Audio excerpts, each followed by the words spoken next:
মনে করেন আর বাড়ির মধ্যে একখান মসজিদ আছে, মসজিদের নামে যে মুসল্লি আছে তো 20 জন 30 জন, তাহলে একটা মাইক ব্যবহার করার কোনো দরকার আছে না?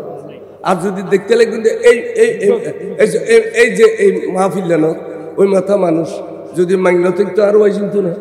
পবিত্র কোরআন ও সহিহ হাদিস শরীফের আলোকে ইবাদত মাইক বা অনুরূপ যন্ত্র ব্যবহার হারাম ও কুফরি। জাড়ান মারো ইন শেরবাংলা হুজুর মাজার উনান শেরবাংলা হুজুর মাজারত নই মিশা হুজুর হই দে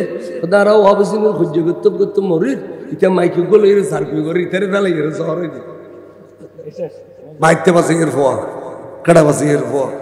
ইনফাদার কথা হতো না ওটা মক্কা শরীফ মদিনা শরীফ ফিলের মাইক সাই তুই অন্য করি আর একখান মক্কা বান বুঝো না আর একখান মদিনা বান বুঝ ফরকে এতবারে মনে করেন আর বাড়ির মধ্যে একখান মসজিদ আছে, মসজিদের নামে যে মুসল্লি আছে তো 20 জন 30 জন, তাহলে একটা মাইক ব্যবহার করার কোনো দরকার আছে না? আর যদি দেখতে লাগে কিন্তু এই যে এই মাহফিল না ওই মাথা মানুষ যদি মাইকলা থাকতো আরো ওই চিন্তু না। তাই ইয়ে তো একখান যন্ত্র আর ব্যবহার করছে আওয়াজ বড় করে বললে ইয়ের লিগে একবার এম করে শীতে উখারি লাগছিস দৌড় খন মুলুই হয়েছে দে গোড়া ঠিক আছে নি সেটা বাংলা জোরে বাইতে পাশে এর ফোয়া কাটা পাশে এর ফোয়া কুচ্চা তালার ফোয়া পর্যন্ত খুবই সেরকম জিন লইরে নাচাও না।